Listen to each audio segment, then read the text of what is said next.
This is operative 3567819. I am calling Big Brother. This is a code 225 ancillary 1984. I am in immediate distress. The incursions of the COVID-19 and case 66 have placed me in danger. I am seeking assistance from Mensa. Please respond. My safe house will not hold for much longer. In the meantime, I have created a clone of my once traitorous cameraman. I believe his neurological and respiratory functions are compromised, but I cannot address those problems at the present moment. I am doing as you say, but I am lost. Please contact me. It's quiet and dark out here. I'm all alone.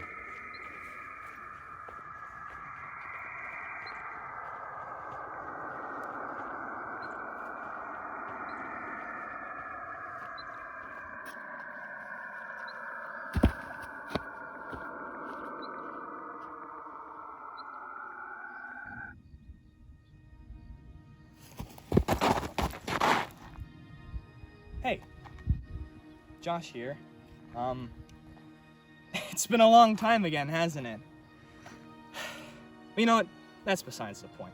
I have a question that we've all probably thought about for almost all of time. Why don't boats rust? That's a simple question, right? But how? These giant hunks of steel floating in salt water just don't rust? Well, in order to understand why they don't rust, first we gotta talk about what rust actually is. If you've ever left a metal object outside before, you've probably witnessed what rust is.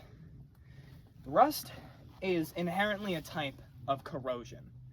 Corrosion being a process that involves the degradation of a solid metal into an oxide. And from this basic definition of corrosion, we can kind of conclude a basic set of factors needed for some solid metal such as this to turn into what it has. Rust, a metal oxide. For a basic corrosion reaction, such as the reaction that turns iron into rust, iron oxide, there needs to be oxygen. Corrosion fundamentally is what's known as a redox reaction, an oxidation and reduction reaction, which in chemistry is basically a reaction where the species of the reactants are either oxidized or reduced. Oxidation is the loss of electrons, whereas reduction is the gaining of electrons. This net transfer of gaining and losing causes an electrical current to flow. Now, oxygen has a high reduction potential, meaning it really wants to gain electrons. This is because it has a high electronegativity, meaning it wants to whip away electrons from other atoms, such as iron, a transition metal, which has a very low reduction potential, and it wants to lose those electrons. And so therefore this net redox reaction causes corrosion to happen. But inherently, a couple other key factors play into corrosion, which is what we need to talk about next. Now that we have a basic knowledge of corrosion, we have to talk about the second aspect needed for corrosion, which is the contact of dissimilar metals. This corrosion has a name. It's called galvanic corrosion. Now, like I said before, that oxygen and iron both have reduction potentials. When you contact two metals together, that is the inherent dissimilar metal contact that causes corrosion. Because each metal, based on its electronegativity, has a reduction potential. So, for say, copper has a very high reduction potential compared to iron. Now, this galvanic corrosion is why buildings have codes against placing steel and copper pipes together. Because this disparity in electrical potential caused by their reduction potentials causes the lower reduction potential to oxidize 5 times faster than it normally would. So if I had copper touching steel, just the presence and contact of the copper would cause the steel to rust 5 times faster because the flow of electrons through the copper and the steel causes corrosion to occur at 5 times the rate. Now for the final element in the corrosion, we need to look at something called voltaic chemistry. Now this is the chemistry that powers batteries. As I was saying before, when you have two metals with disparity and reduction potential, it causes an electrical current to flow. So naturally, this current was harvested, and that's how we create lithium batteries, right? You have two metals with a reduction potential disparity, and the electrical current flowing between them because of their disparity in potentials causes power to be formed. Now what's finally needed for voltaic chemistry is an electrolytic solution.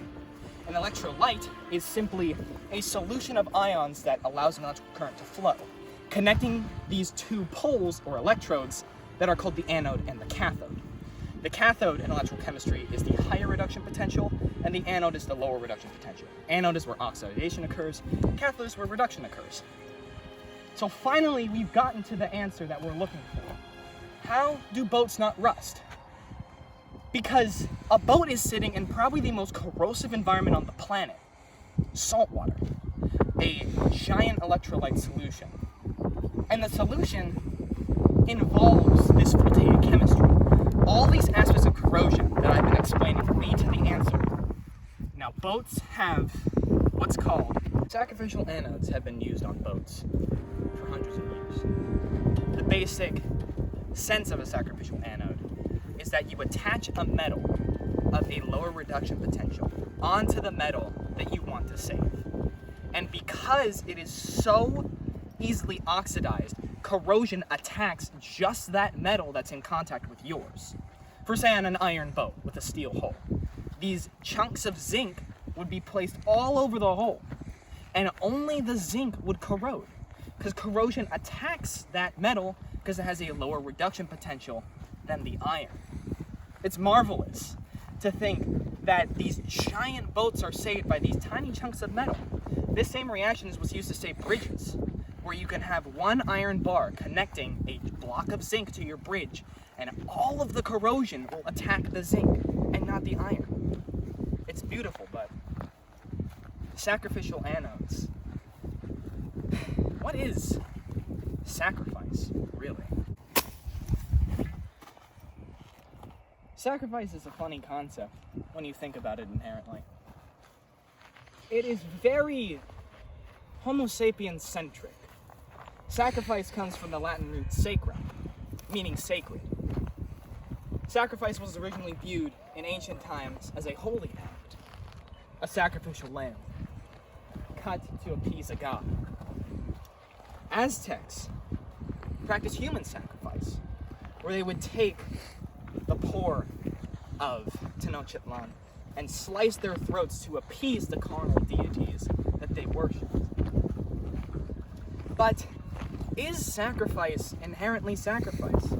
Because when we think about the word, we think of a willing ending of something in order to appease something else. In a sense, giving prosperity up to let something else thrive. It seems inherently to be an unwilling concept. The lamb doesn't want to be slaughtered, and neither do the poor.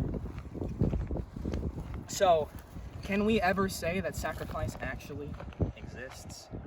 That's the problem, isn't it? Sacrifice isn't sacrifice. Because we're never giving up something like ourselves for sacrifice. We're giving up a material possession, most often to appease either a god that does not exist or someone that doesn't want to be sacrificed for. And that's the funny thing, right? It's like we have a feeling that we want to give up, but it's all meaningless. Because the funniest thing is that it's all a cruel joke. We are all partaking in an unwilling sacrifice to time.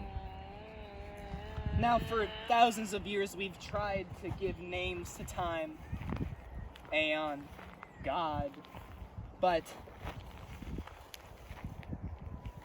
it is even more deist and indifferent than we could have ever imagined. The ultimate joke is that no matter how much we sacrifice in the present, we are all victims of an unwilling sacrifice to a cold, lifeless, and indifferent universe nonetheless. Sacrifice was just a fallacy. It's a human-born concept that we innately think will save our souls in any manner of regard. How cold, indifferent, and unwilling is the universe to even acknowledge us as beings. So in the end, Sacrifice, at its core, simply, it's just illogical.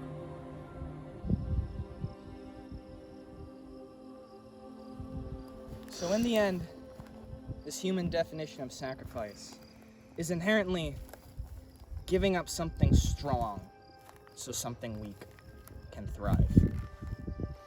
But Josh, I hear you say, what does this have to do with boats rusting? Well, in the end, as you're going about your life, you should just constantly be pragmatic and think if you're the iron or if you are being made the zinc.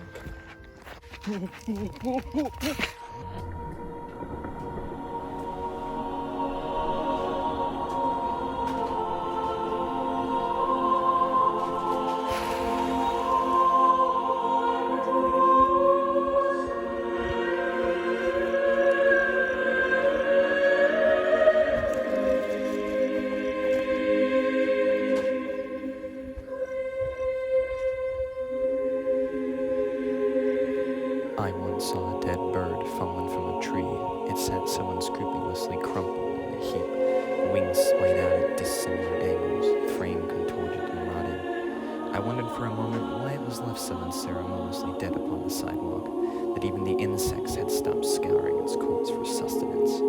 And I thought, how shameful such beauty, lost to whence it came. A sacrifice for order, ordained at the start, challenged throughout its course, but inevitably carried out, unwillingly and indifferently.